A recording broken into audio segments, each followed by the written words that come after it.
You're probably wondering what's up for the energies this week. When we talk about the transits each week, we can get a gauge on what's really happening and help you to know what to expect and also what to expect from the people around you. Stay tuned. We're going to be talking about the gate 27, which is called Nourishment. Hi, I'm Karen Flaherty from Living by Human Design, and this week's Human Design Weather is all about the gate 27, which is called the Gate of Nourishment. So what's up with this week's energy? So we've got the sun in gate 27. It started early on April 22nd and goes until April 27th. And we've got the earth in gate 28, which is called struggle. And so we've got the 28 here coming off the bottom of the spleen. We've got the 27 off the left side of the sacral. And that 27 might hook up with a 50 if you've got that 50 in your chart and create the entire channel, which would give you a defined spleen, just for example. But what we've got is the start at the start of the week is still the throat energy from last week, the 35 to the 36, connecting the throat to the solar plexus. So we're all going to feel like we have throat and solar plexus energy or emotional energy and being able to speak. And then we've got the 39 to 55 connecting down to the root, which also gives us, which, kind of makes us feel grounded and a little more stable. But this energy here is making us feel like manifestors, and it's making everybody feel like manifestors. So if you've been feeling that, great. It's going to be going away soon. Middle of the week, it'll move to middle of the week. We'll keep all this and then add this 853, and that will create the sacral definition as well. And then we'll have four centers defined: the throat, solar plexus, root, and sacral. And then by the end of the week, it moves just to the sacral and the root being defined, again, with this 4253, which will last for a little bit longer. So that's going to make everybody feel like generators or manifesting generators if you already have the connection to the throat. The throat energy is going to go away. Hopefully the emotional energy is going to go away too, and we won't be having as much of that emotional energy. So we've got the sun in gate 27, the earth in gate 28. Gate 27 is responsibility or nourishment. It's also caring. But the 50 is, I think of it more as caring from the original I Ching, but it's defined as the enhancement of the quality and the substance of all activities through caring. Right. So this is raising children to adulthood.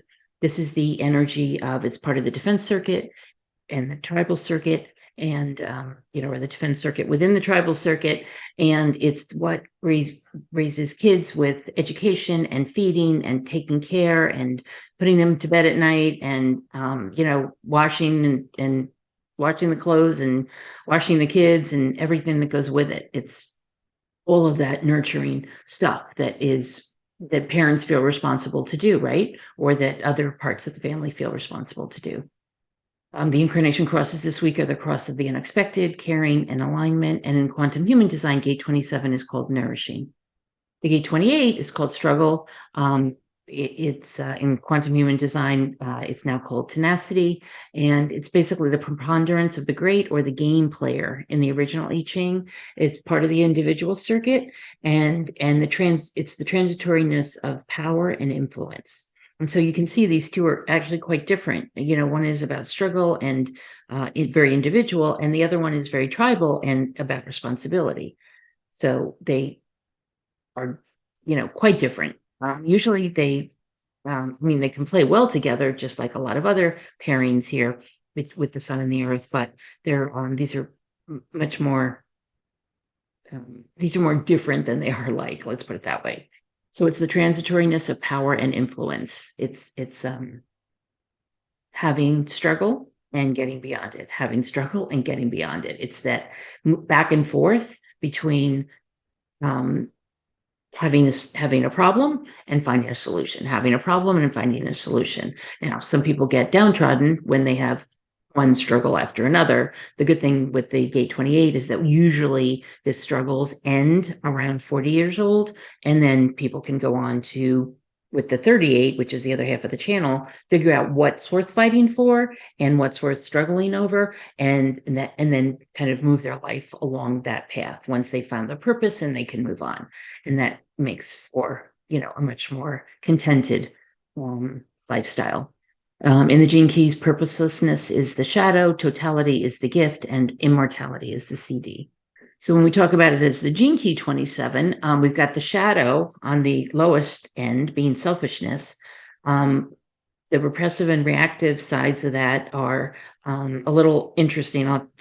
We'll talk about this because it's self-sacrificing, which sounds responsible, right? Which sounds like a good thing, but it's really an act of, it's really a way of being this low level selfishness. The reactive part, or the anger, self-centeredness. And then the gift is altruism, and the CD is selflessness. So in the graphic, he says, when we give of our heart freely to others, then strangely enough, we create more time. So basically, Richard Rudd is on the side of altruism here, and saying that when we do give freely, when we can do it directly from the heart and not from some other agenda. So that reactive part is self-centered, right? And that's pretty easy to see in other people. I'm sure you've experienced it, where they're rather self-centered. They do something, whether it's charity or philanthropy or something else with an agenda, right? They do it because they expect to get something. They do it knowing that they're going to get something, or expecting that they're going to get something. And when they don't get something, they're angry, or they're disappointed, or they're quite upset about it. The self-sacrificing, the repressive part of it, is a little more interesting. This is more of, we all have our own internal power. We can show that power. The repressive part here is where self-sacrifice comes into play, where people are doing things because they don't feel worthy, because they don't feel as if they're good enough, and they need to do stuff for other people in a self-sacrificing way. It's really not got a lot of heart behind it. It's a weird thing to say, but some people can help a lot of people, basically run themselves down, do it because they think it makes them, either Mother Teresa or some kind of, great volunteer out there on the circuit doing everything they can, but it's because of a lack of worthiness. And so that lack of worthiness, that lack of individual power, personal power, doesn't come through. And when it doesn't come through, it seems a little off to people. It seems like they are self-sacrificing, like, slow down. You don't have to do as much as you're doing. It's okay. Other people can do it. And they're like, no, I have to do it. I have to do it. I have to do it. And then it becomes obvious that it's not from the heart. It's really because they have a hole in their heart, basically, because they don't feel worthy enough. They don't feel as if they're good enough. And so they have to self-sacrifice, and usually their health compromised as a result. And it, sometimes doesn't take very long, especially if we're talking about a projector or manifester who is trying to do that, right? Generators, we kind of can run around and do the self-sacrifice thing for quite a long time.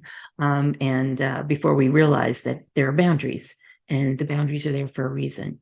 And the boundaries are created through this altruism, right? Where there are boundaries around what we're doing it from the heart, and we're doing it to help other people in a way that really that people can see is from the heart, and therefore they have gratitude for it, right? The self-sacrificing people and the self-centered people, there's not as much gratitude on the other side. It's pretty easy to see through and see what's going on there, and it doesn't feel good. And then the CD is selflessness, where we're really rising to quite a high level, right, of selflessness, and able to help others because we're being selfless. So he also says to give to others simply for the sake of giving activates healthy currents deep within your body. We really, it helps us. It's good. It's good for our endorphins. It's good for a lot of different things to help people with stuff. When we see something, some act of kindness we can do, some kind of, way we can help people in a real way, right? You see somebody needs help, you help them. You see, somebody's grieving or sick, or needs a visit somewhere or sometime, and you spend time with them from the heart. It's a lovely thing. When you're doing it because you think you have to, because you're not worthy, that doesn't feel good to those people. The gift of altruism is equivalent to how deeply we can feel our higher purpose in life, right? So when you're coming from a higher purpose and helping other people, that really feels good. And that's really our higher purpose. So we've got a number of personalities this week. I thought it was funny. Shirley MacLaine and Jack Nicholson have been in a number of movies together. And so we're going to be talking about Jack Nicholson, but they apparently share birthday or they're very close. Barbara Streisand, a lot of actors, actresses, but also people who were helping politically, helping culturally, helping in an artistic way, like Leonardo da Vinci. We have Ulysses S. Grant, who's one of the presidents, Coretta Scott King, Dr. Martin Luther King Jr.'s wife, who has gone on to have quite an activist and very caring legacy with what she's been doing. Immanuel Kant, the philosopher. So a lot of the people who defense circuit front and center in their charts. Let's talk about Jack Nicholson. So Jack Nicholson was born on April 22nd, 1937 in Neptune, New Jersey. So he's going to turn 86 this week. And he's a manifester with a 1-3 profile. I was not surprised to see that he was a manifester. He is the right angle cross of the unexpected. You probably know him from his movies. He's done over 50 movies. He's a 3-time Academy Award winning actor. He's also been a producer, director, and screenwriter. I didn't know that he actually co-wrote Easy Rider, which came out in 1969. Actually, even before, I didn't even see it until I was older. But he was in that with Dennis Hopper and Peter Fonda, and that's how he basically became famous from that movie. So he is somebody who's a manifester. He's got that sacral undefined, but he does have the 27, and he actually has it a few times in his chart. He's got it conscious and unconscious. So he does care. He's actually got 6 children, which I did not know, and has had just one wife, one long-term relationship, and otherwise he's alone, unfortunately, right now, living by himself and living with dementia. So it's unfortunate that he has that, but he used to be seen at the Lakers games all the time. He had, as I said, he's done over 50 movies and acted in mostly movies during his career, a little bit of television, a little bit of other things, but mostly movies. And he's so somebody with this with the 6447, which is all about being a very abstract thinker, right? He can be inspiring with the defined head, and he's a great thinker. And got these 1156, which is the channel of curiosity, right? So it's all about ideas and telling stories. And he's, as a screenwriter, he's actually written a few different screenplays, and they did quite well.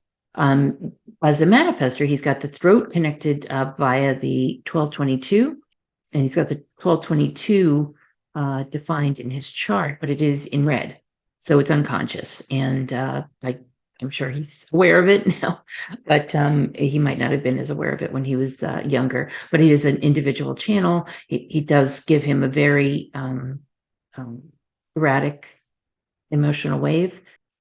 Personally, I think it allowed him to play the crazy characters that he played. He had this reputation of playing the mentally unstable characters in One Flew Over the Cuckoo's Nest, in The Shining, in a number of other, even in Easy Rider.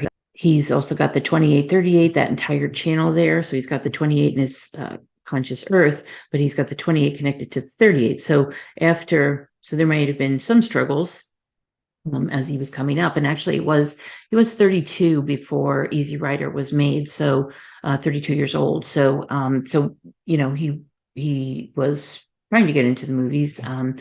So he had a very unusual childhood in that he never knew his father, and to this day still doesn't know who his father is. It could be one of 2 people that they've found out about, but he never knew until he was in his 40s that his mother had him very young and was called his sister. They treated them as siblings. and were raised with his grandparents. And so he made it through high school and then left Neptune, New Jersey, and went off on his own pretty early on. So it was kind of a typical manifestor upbringing, in that he did his own thing and he found his own way. He does have, besides the 27, he's got the 34, multitasking and power. He's got the 5, which is all about keeping a rhythm. But he does have the open sacral, the open will center, and the open G center, which probably, allows him to be at the Lakers games, right, in the same place all the time, in his home in Hollywood, where he's lived for many, many years, and to be successful in the places he feels comfortable. He does have that defined spleen, so he may not necessarily be a hugger, but people certainly like being around him. He's got the root for stability and groundedness, and he does have that emotional solar plexus. So he does have 2, even as a manifestor, he's got 2 motors plus the throat. So he's got still quite a bit of energy there. So happy birthday, Jack. I hope you're feeling well. And so for you this week, just be aware, you'll probably see a lot of signs of nurturing, different ways of taking care of people, different ways that we can take care of people, help out in different ways, perhaps send some money to a charity, perhaps, visit a friend in the hospital, perhaps, go, as we are, go visit a niece or nephew, or a child or a grandchild, and see if you can't, put a little nourishment and nurturing on them in a way that feels good for you. So I hope you have a great week, and I'll see you next time. Be well.